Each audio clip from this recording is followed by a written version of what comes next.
Divine Podcast.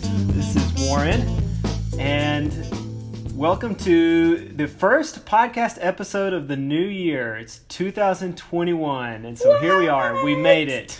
Happy New Year! Happy New Year. So I am joined today by Rachel. Hello, Rachel. Hey! And so since we are in a new year, 2020 is over, we're in 2021, and we are going to talk about 2020. So that seems fitting. Yeah. Since we're all ready to be done with it, I'm sure, we're gonna still talk about it. We wanted to take a little bit of time, seriously though, to sort of reflect on the year that 2020 was, and to do that, we're gonna go back, and I want to reference some things that happened in 1 Samuel, because I think there's some relevant information there that the more I sort of reflected on it again, and some of the stories there, they sort of seemed even more relevant to me than what I had originally kind of thought of this kind of collection of stories for. And I preached on some of these stories right at about 3 years ago, actually. So I think that's enough time to bring them back up in conversation to recycle some of the stories. So, yeah, that's definitely enough time. Yeah. All right. So there's this story in 1 Samuel 4. 1 Samuel 4 is nuts.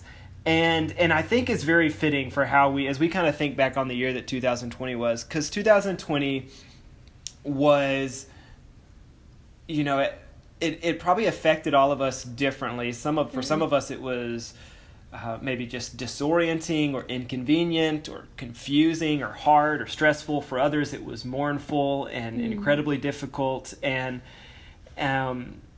but there's a spectrum there, perhaps. But it was certainly a strange and odd and weird year for everyone. And I think collectively we could say it was a very hard and not great year, where a lot of life was disrupted. And so I preached on that a couple of Sundays ago. I preached on kind of, the gifts of 2020 is what I preached on a couple of Sundays ago. And I kind of see this almost as like the second part of that conversation. And so there's this scene that's described in 1 Samuel 4, which as you read it, as I read that story, like sounds to me like it has to be one of the worst days in Israel's history. So what happens is the Philistines come in, they just like overrun Israel's army and their camp. The NIV version of it says 30,000 foot soldiers are killed. They're just like slaughtered. And not only that, but the Philistines capture the Ark of the Covenant. And so already you've got this just terrible scene. And amongst the soldiers who die, you have Eli's two sons who are killed. And so one guy escapes and goes back home. And when he gets back home, he finds Eli, and he tells Eli, who's, of course, this, leader of the Israelite people and this respected man. And he tells Eli that his two sons have been killed in battle and they took the ark and all this stuff. He just relays all the terrible news to him. And so Eli, who's an old man at this point, falls over in his chair, breaks his neck, and dies. And so just to add, it's just keep tragedy upon tragedy. And so then news of all of this reaches Eli's daughter-in-law, who then hears the news of all of this, that the army has been wiped out, that the ark has been stolen, that her husband died in battle, and that her father-in-law died in battle. And she is pregnant and goes into labor on the spot, has a son, and names him Ichabod, whose name literally means no glory. Wow. And when she has him, she says, she named him Ichabod because she said, the glory has departed from Israel. And so it's just like this completely devastating day that, like, now Ichabod carries around with him. I've always felt bad for Ichabod in the story. Yeah. This is the day he's born into, and he has to carry around the memory of this day for his life in his name. His name is no glory. And man, I mean, we don't know anything else about Ichabod really from Scripture, but I would love to know from Ichabod how that affected his life and self-identity and all those things. And so it's just this awful day. But it says in 1 Samuel 4 that all of that took place at this place called Ebenezer. And what a lot of people think is that as we are hearing the story of 1 Samuel, that it is referred to as Ebenezer looking back. That wasn't the name at the time, but it's called that retrospectively. Because by the time you get over to 1 Samuel 7, and 1 Samuel 7 is kind of Israel's revenge. Israel defeats the Philistines, and after Israel defeats the Philistines and recapture the ark, Samuel sets up a stone that he calls an Ebenezer. And Ebenezer literally means stone of help. And he sets up this stone and he says, "Thus far the Lord has helped us." And so there's a thought that as you look back then, that the battle that took place in 1 Samuel 4 takes place at the same place that is now, as you're looking back on it later in history, is later known as Ebenezer, as this spot where would later become this place of victory and sort of redemption, where Samuel sets up this Ebenezer stone as this reminder that God has helped us. And so I want that imagery to kind of frame some of our conversation that we're going to have today. And I've got a few more thoughts on just kind of some of the Ebenezer language, but I'm going to stop here for a second and see what thoughts or feedback you might have on any of that, Rachel, as we kind of think about those stories and Ebenezer language. I think it's helpful to realize that word came out of a context of victory experienced after tragedy, and that there was so much loss and just this communal sense of the glory of Israel has been taken away from us. And then when God comes and restores the Ark of the Covenant back to them, they give God the credit, and it's even more meaningful because of what they went through before. Yeah, I think you're right, and I think that's why when I went back and read 1 Samuel 4 again, I think I certainly read it differently on this side of 2020. That we've been through this difficult year, and Wow. and trying to see the ways that God is still, or not still, that God is working and moving amongst us, and that there's value in taking time to reflect and to ask ourselves this question of, so how has God helped us in this year? Where has God been with us? That there may even be value in us tangibly setting up some type of literal Ebenezer to remind ourselves that God is with us and that he is capable of redemption. And I think that's one of the things that's fascinating to me about the word Ebenezer.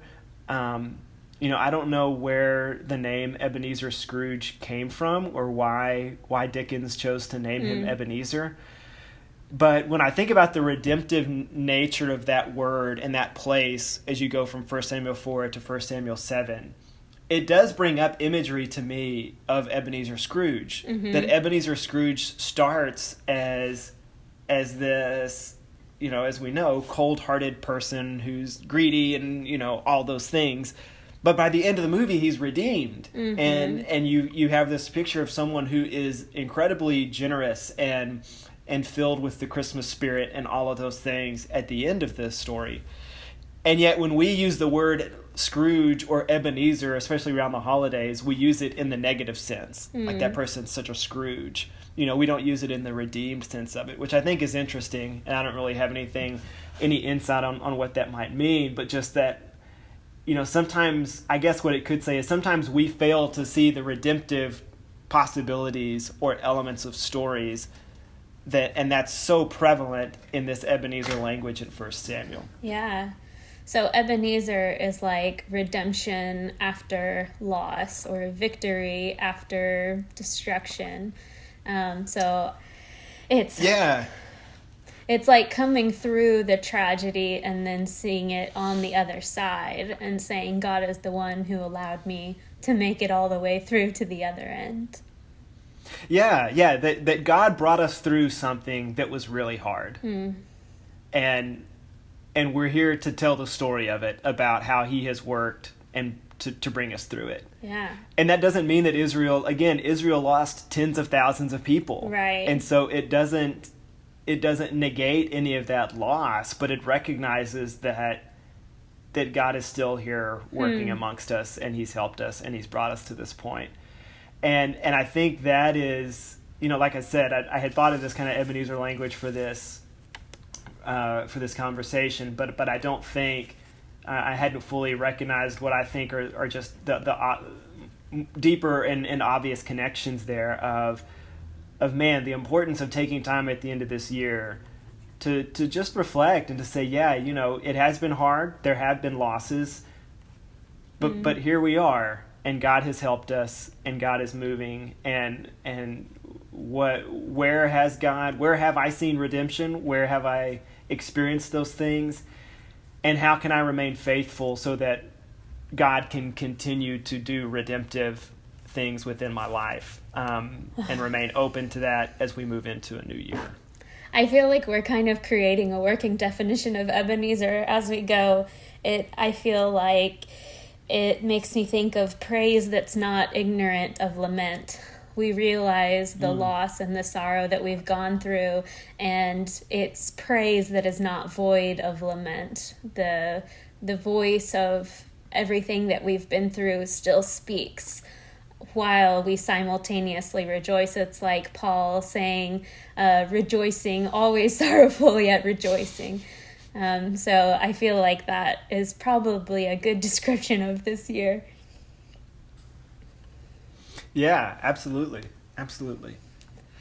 Okay, so with that kind of to set up our look back at the year, let's do some of that kind of personally for each of us. And so, Rachel, I'm going to have you start. And in my hope here, Rachel and I are going to kind of share some reflections that we've had on this year for us personally. And I hope this will be sort of a way of encouraging some of our other listeners to do the same thing, and to sort of help us to be reflective and to think about some of that. So, Rachel, why don't you get us started with that, and kind of what, as we've been thinking about 2020 and reflecting on it, what have you kind of thought and come to? Well, I'm the game maker in my family. I make a lot of homemade games, and Nice. I force everyone to play them, and nobody wants to. And then once we play it, everyone loves it and has so much fun. Okay, well, we have to pause there then. So what's a homemade game that you have made? You can't just throw that out there without telling us about a homemade game. Like, what are we talking about here? There's one I made called Who Said It, and it's questions. We actually played it at the youth party. Questions that I made up, and every person writes their answer to the question, submits them, and then each round one person guesses who said what. So it's like trying to figure out which answer belongs to which person, and it gets really funny. So one of the questions I had on that was, I could sum up my 2020 in one word. And like, what word is that you could sum up your year? And it was pretty hard for people. Some of them used phrases, like my mom's phrase was, I hate masks. And I was like, okay, well, that's not really one word. I guess that's metaphorically one word. I hate masks? Yeah, Is that what you said? like that was, she did like a sentence, I guess. So I think that's a good question for us. If you could sum up your year in one word, what would it be? And mine was transitions. Multiple transitions. We lived in at least 3 different homes this year. We've lived in 2 different countries. And my husband has been in 2 states. And we have moved at least 3 times. We have booked at least 8 flights and only flown on, I don't know, a few of them. So just tons of transitions. And there was another year where my word for the year was trust. And I just went through so many uncertainties and unknowns in that year. And actually that was the year that I met my husband, was in 2014. My word for the year going into it was trust. I knew that there were going to be a lot of things that I needed to trust God for. And he proved himself faithful and good and proved that I can trust him. And I think that has come up again this year, is transitions and trusting God in the midst of transitions.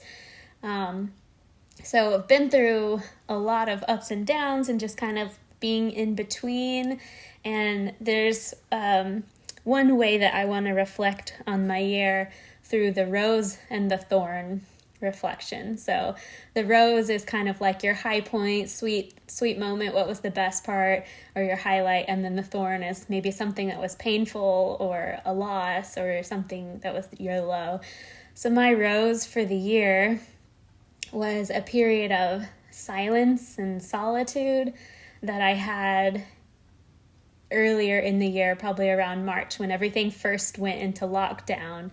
And I was basically just alone for almost 40 days and just had time for prayer and reflection and reading scripture. And that was just such a sweet time with the Lord.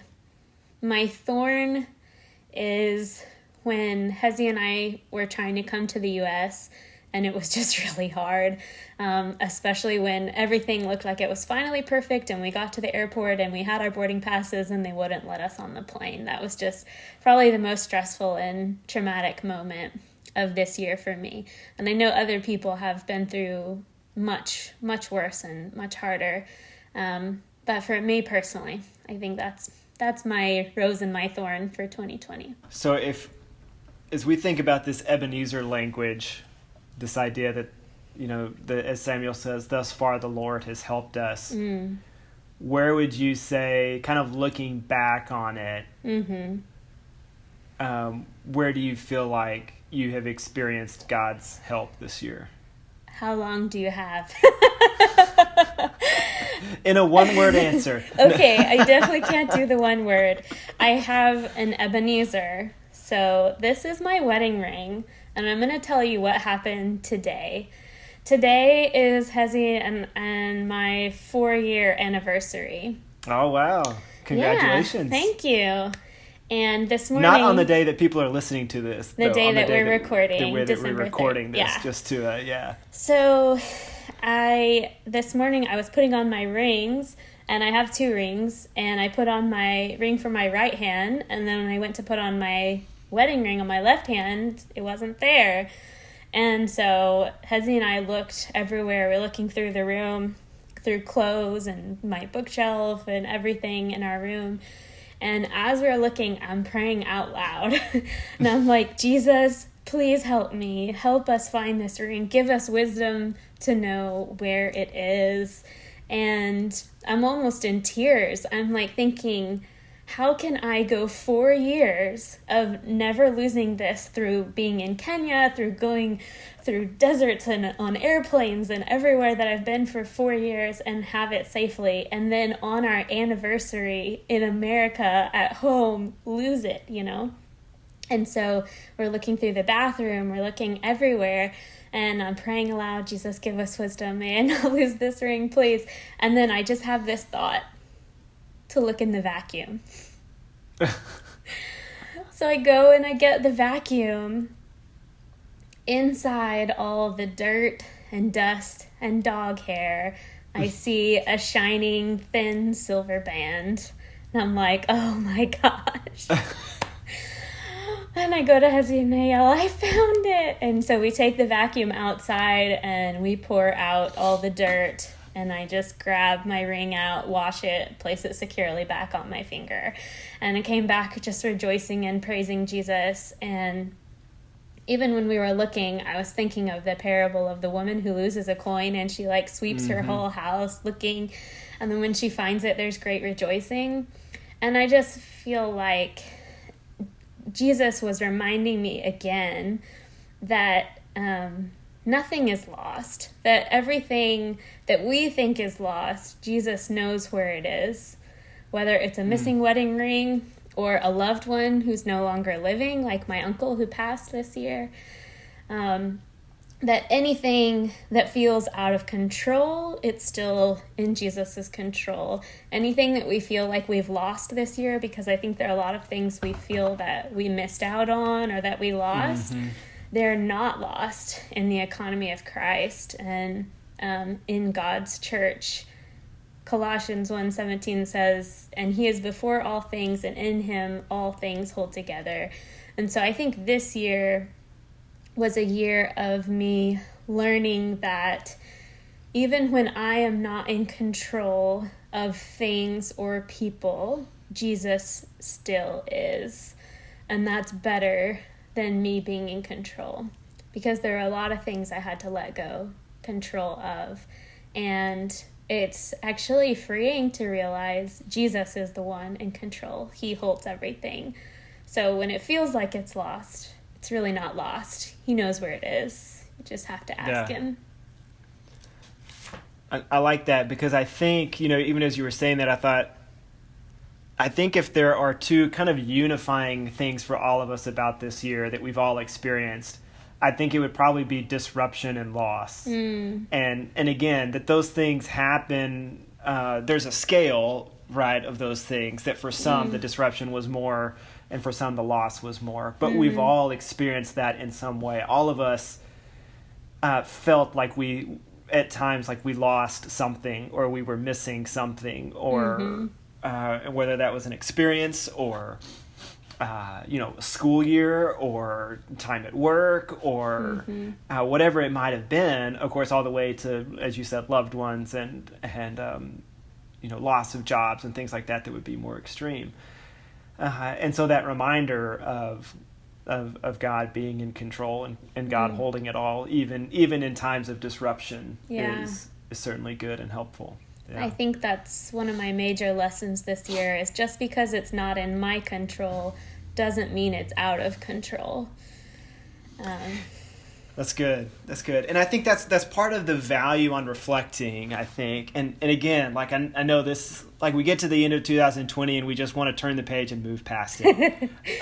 But like we're still, the first Sunday of 2020, we're not gathering again in person because of, just ongoing concerns. And so like it's not over. We're still in it in whatever it is, quote unquote.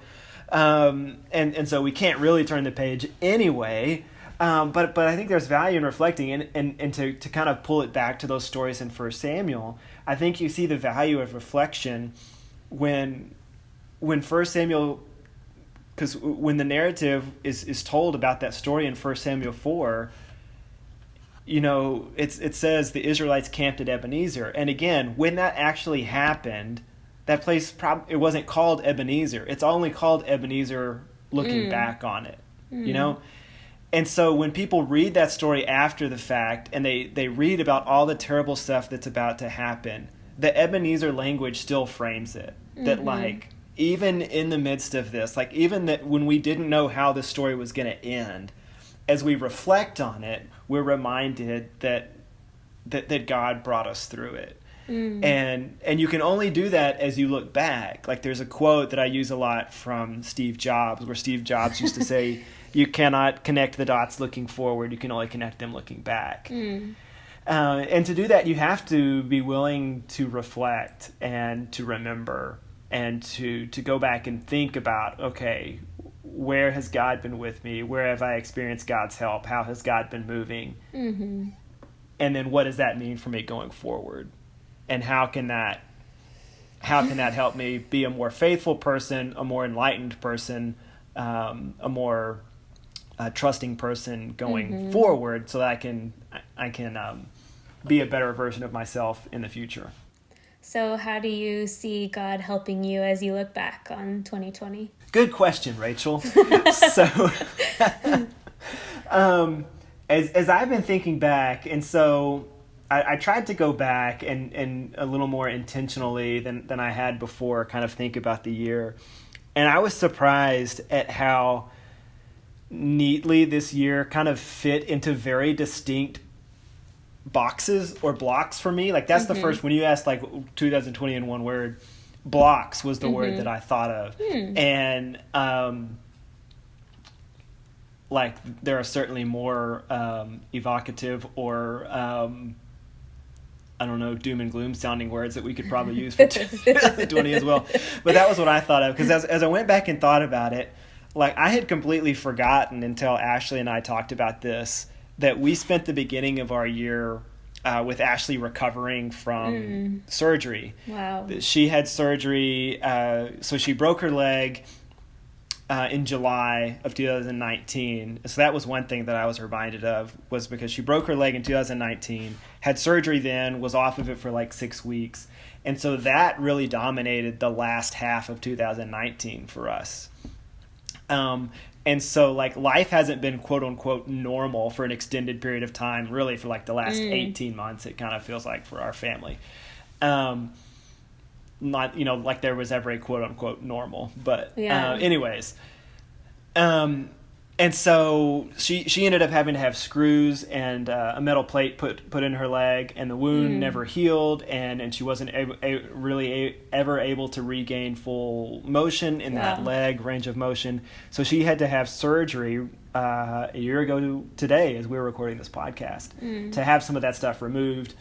And so she was not able to get out of bed again for the first 2 weeks of 2020. Wow. So that was how our year started. And then we were looking forward to, we had this trip planned in spring break, which was kind of early March of this year. We were going to Disney World with my parents and brother and his spouse. And so we go from like Ashley not being able to walk for the first couple of weeks of January, and her recovering from that, to where we're like, have like a month of build up where we're trying to get her ready for the rigors of Disney World, right? Because you do a lot of walking. So we're walking, we're hiking, like we're doing all that stuff, getting her ready for that. And so that was like January and February were like recovery time and kind of preparation time. Then we have this 1 week of March where it's just, fun, exciting, vacation, all that stuff. But like COVID is kind of hanging out there. And then it was like while we were at Disney World is when everything really just like started really to get real. Like that's when, I'm a sports fan, so a lot of my stuff is kind of framed by sports. But that's when the NBA stopped. March Madness was canceled. All of that happened in March. While we were in Disney World, which I think really kind of made it real for a lot of people, and was like, oh, this is going to affect us a lot. And then like literally as we're driving back from Disney World, we're having like phone calls and conversations about what we were going to do for church that Sunday. We ended up canceling church, which felt it's like such a big deal at the time. Now looking back, it's like that wasn't a big deal. And so we drove back on Saturday, March 14th, and then on Sunday, March 15th, it was just me and Jason at the church building recording like a podcast version of the sermon to be sent out. And is that and how so the podcast was birthed? That's how it was birthed. Wow, yes, on Sunday, cool. March 15th, with me and Jason just hanging out here at the building by ourselves. And so we literally went straight from like, this incredibly crowded place at Disney World to straight into shelter at home, quarantine, whatever, for the next several months. And it was like this very distinctive break, right? Like, and so that's why I say like blocks. They were like very distinct blocks. So we go from recovery to that vacation to our time in shelter in place and being at home from March basically to May.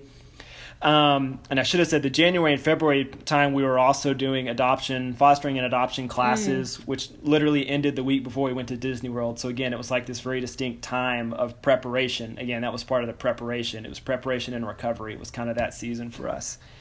And then after our at-home time, we were still in that during the summer, of course, but at the beginning of June, we welcomed these sibling sets of 4 girls into our home, which created this other just very distinct and crazy and wild block of time, which had all of its own challenges, absent the pandemic, but even with the pandemic, just kind of added to everything. And so that was a very distinct season and a time that was just very different all to itself. They ended up leaving then to go to another home in September, which started kind of the school and COVID season for us, and Ashley going back to work and Isley going back to school and Banner being in preschool and all that, which then kind of brought us to the end of the year. But even at the end of the year in November, we decided, hey, you know what would be cool to add on to this insane year? Oh, Let's no. buy a new house. So we did that, and we moved.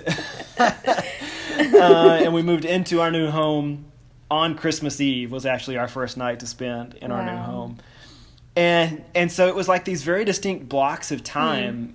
And I think as I look back over that year then, and think about, so how has God helped us through all of this? The first thing that I thought of, and I referenced this in my sermon a couple of weeks ago too, is just the ways that we were encouraged and supported by others. And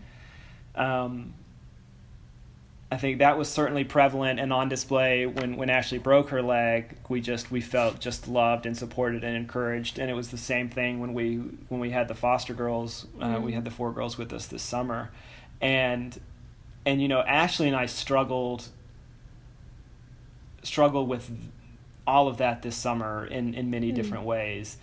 And even with the pandemic and her breaking her leg and all of that, none of that stuff was as difficult as this summer was. And just going through all of that with just having these 4 girls who have been through so much, trauma in their own lives, just come in and invade your home and your life and trying to make sense of all that. And it was great and it was formative, but it was also incredibly difficult and stressful and hard. And we wouldn't have made it without our friends, our family surrounding us and encouraging us and supporting us. And so that was really kind of, as I thought about it, I felt God helped us through the encouragement and the support of others. And I think that's hopefully something that we have all come to realize from this year, is the ways that we need relational investment within Christian community. And you have to have that before the crisis hits, right? I think we've realized that in 2020. Like, if you didn't have a relational connection and investment with others around you, once some of these other structures were taken away, like that had to be in place before that. Right. Does that make sense? Mm-hmm. And so you have to do the work to build those things so that when the times of crisis come, you've got a support system in place to sort of help you through that. Mm-hmm. And I think we realized that this summer. The other way that God has helped me this year, and really both me and Ashley, was that as I reflected, through worship and song. Because I know there were songs that really had an impact on Ashley during that season, and that would literally get her through the days. Wow. Some days, Ellie Holcomb is one of her favorites, and there were some Ellie Holcomb songs that kind of got her through some difficult days. And then worship for me, because Chris and I have talked about this before in different places, but I think I think we talked about this in a podcast one time, that I was able to kind of more fully worship in some of those online experiences than I felt like I am sometimes when we're at the building, when I'm thinking about what I'm going to preach or what order things are going to go in or whatever. But when they're online, all that's already done. And so I don't think I'd even really kind of recognized probably how meaningful that was to me during all those difficult seasons, when on Sundays I knew I could just be there and worship without having to think about all the other logistics of what was going to go into it. And then I think the third thing that I thought of, and this was an unexpected blessing of the Leviticus series for me, was the blessing and the importance of rituals. Yeah. And how those can be formative and can be beneficial for growth and for spiritual formation. That's my long-winded answer. Yeah. For real, though, I think that the ways in which God has helped us are so much more numerous than what we realize. And so mine, I'm trying to kind of condense and to sum up, but I think like just the losing my ring and finding it was an illustration to me of what God has been doing for me all year in countless ways, that he has rescued me in a situation, that he has given me wisdom, that he has given me guidance. Like, why would you look in a vacuum, Yeah. That's God's direction, because when we pray, he hears us and he answers. And I think that that's been part of the testimony of my year, is that I have had sweet time with him, and when I talk to him, he hears me and he answers me. And that is just an inexpressible blessing that I hope all of us have experienced in some way this year.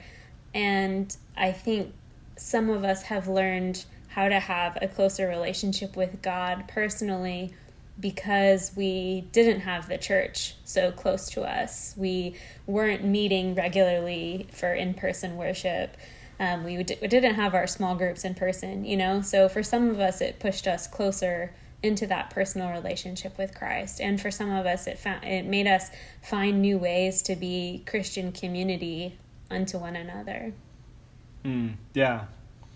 And I think that's, perspective has been a big word for me thinking back on this year, because I feel like I just have a very different perspective on a lot of things. That was really the word that Ashley and I kind of came out of our experience with the girls with, was perspective, and just how we had a different perspective going forward, just with our two kids, but even for when we're going to re-engage with a new placement going forward, just the different perspective that we would have.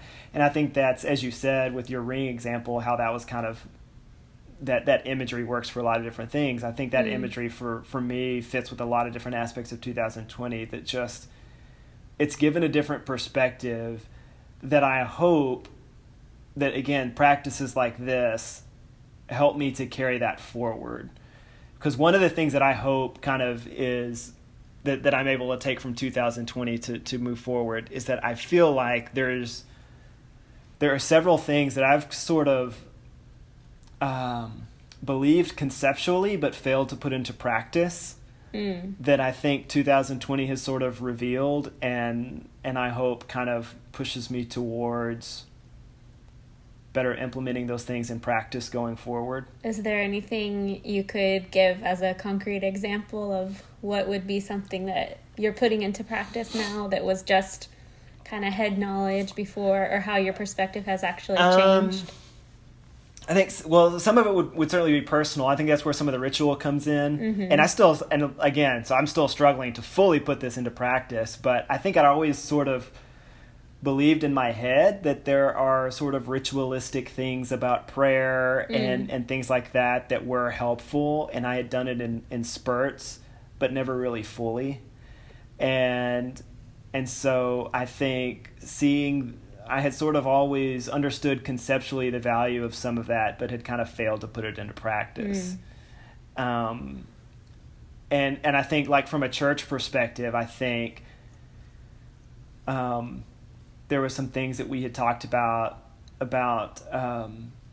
just like how do we incorporate different types of things into our gatherings and capitalize on creativity and stuff in gatherings that I had sort of always thought about in concept but failed to always kind of put into practice, that then the pandemic forced us to do. Right. All right, well, now you're going to have to just completely rethink how you think about gatherings.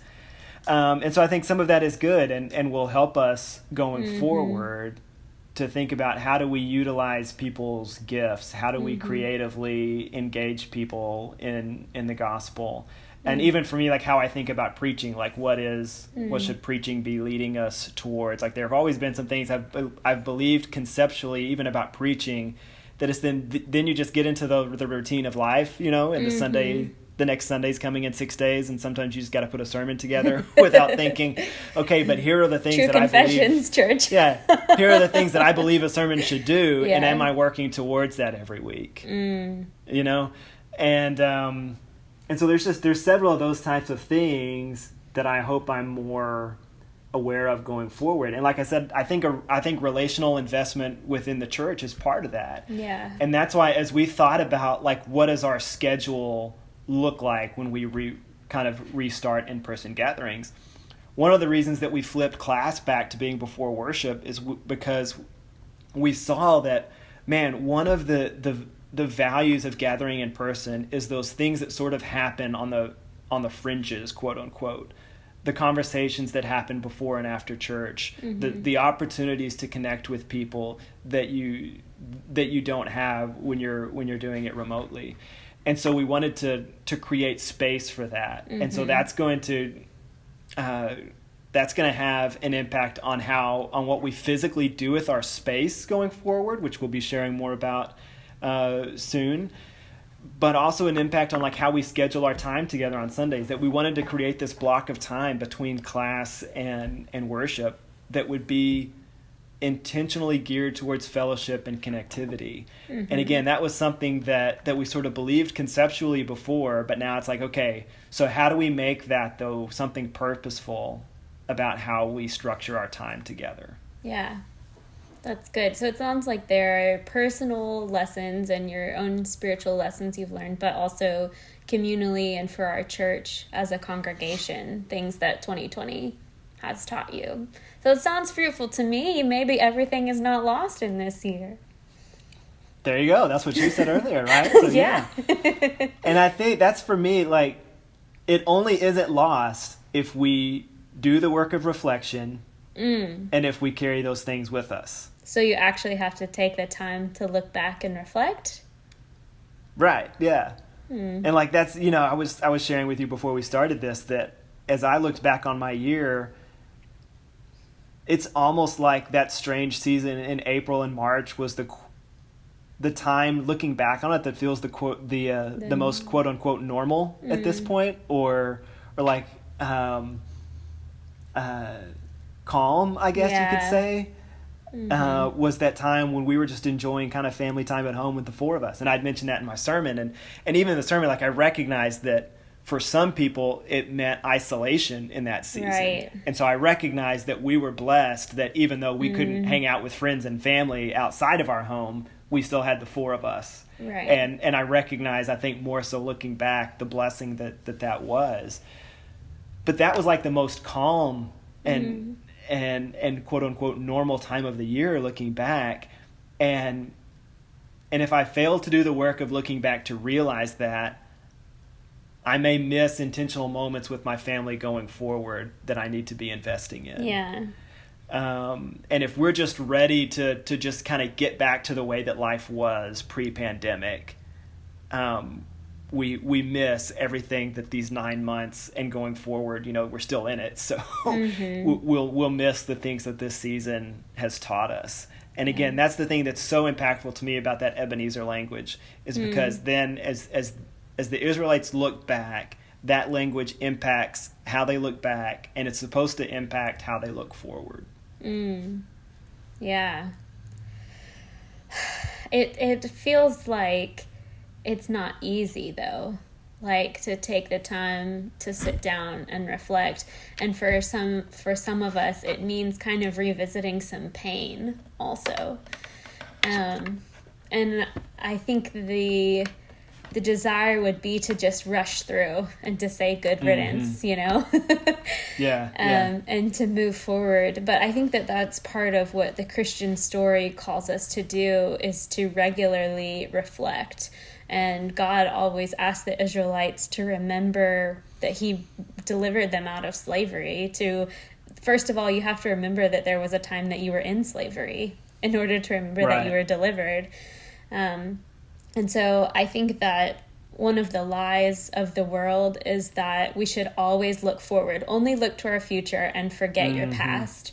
But I think the Christian story calls us to be people of remembrance, and that we have to continually look back, and not just looking at ourselves, but looking at God in the past, like looking at what God has done in the past for others and for ourselves.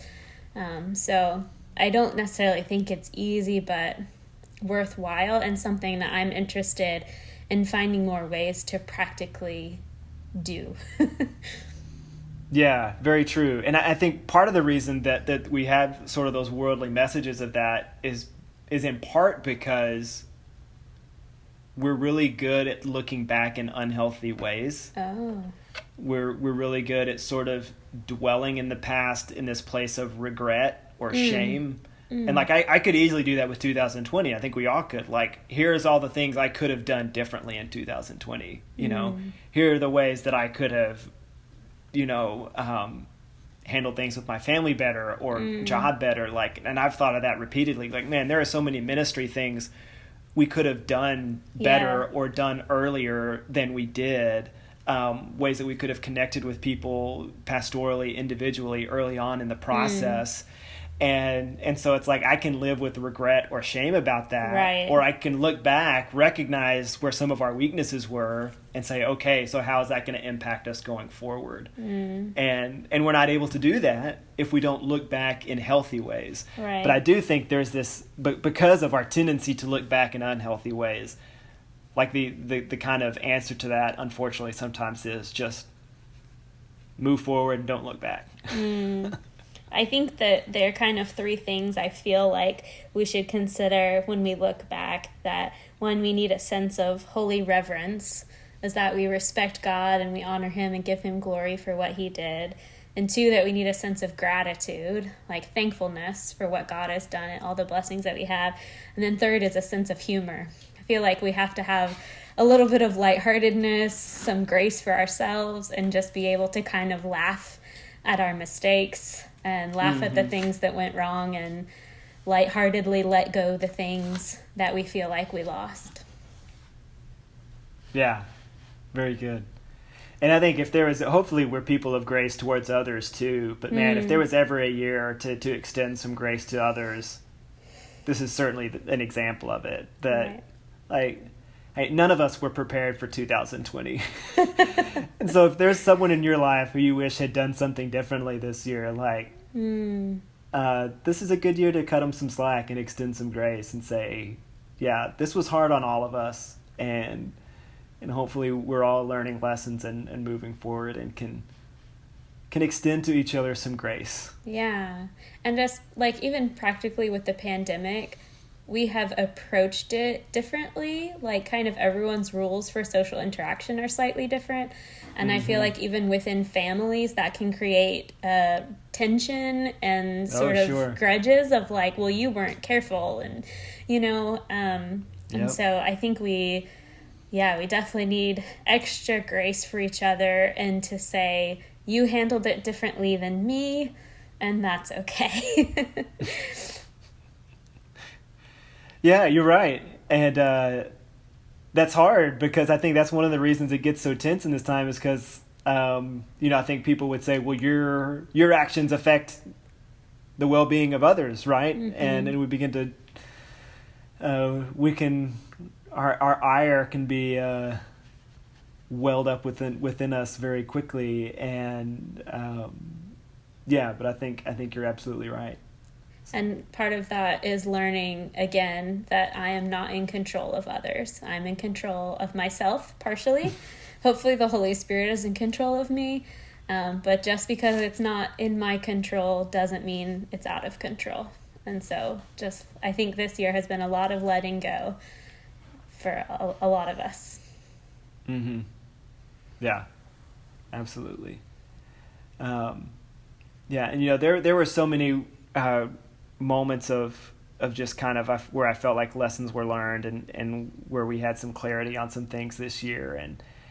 And I think it was one of the things that was important for me because, like I said, when the summer with the girls I shared on Sunday that sort of the indelible image that I have looking back was fondly, at least, was kind of those moments of our family kind of hanging out in the spring. But I think the dominant thing from our year was certainly our summer with the girls. And it was our choice for them ultimately to go somewhere else.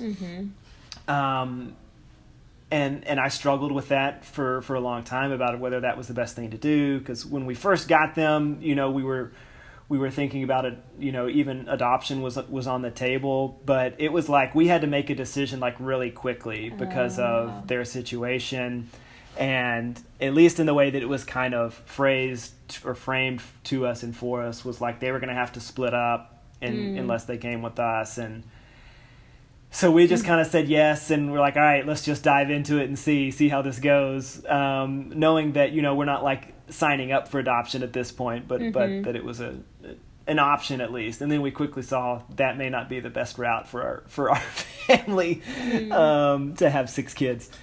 Wow. And but especially by the end of it, they were able to stay together as a sibling set, and to end up going to another family then where it looks like the plan is for them to get adopted by that family. And we were kind of a bridge for them in order to stay together, have kind of a soft place to land before they went to this family that then was available at that point in the year, which apparently, at least again from what we were told, wasn't an option for whatever reason at the beginning of June. And so I was able to have peace with it because of I felt like it was the best thing for the girls, because I felt like it was the best thing for the four of us. It was the most fair things for Isley and Banner and for just everything involved. I felt like it was best.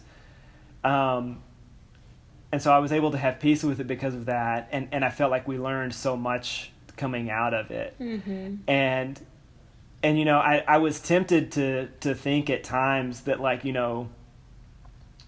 if we make the decision for them to go somewhere else, does that mean that we failed at this? Does that mean it was a mistake to take them?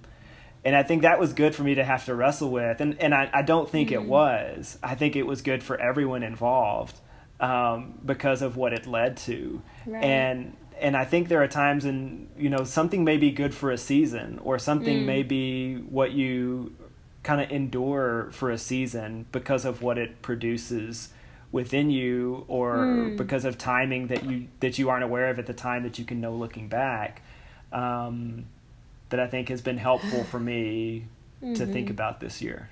Those are words of grace, to admit something may be good for a season, and just because it's good for that season doesn't mean you have to hold on to it forever. Yeah.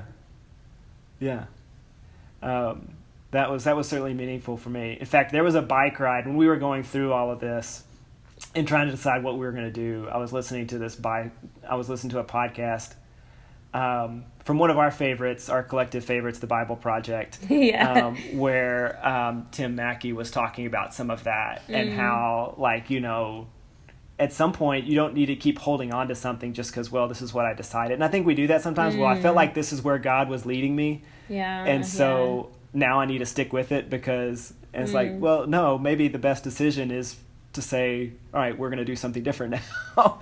And I don't remember exactly what he said, but it spoke to me very directly of like, no, this is okay. This can be the best decision for everyone. And wow, that's awesome. And we can move forward with it.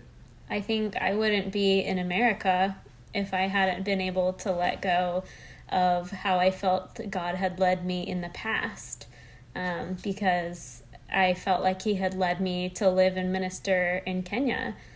And if I wasn't able to let go of that, we wouldn't be here now.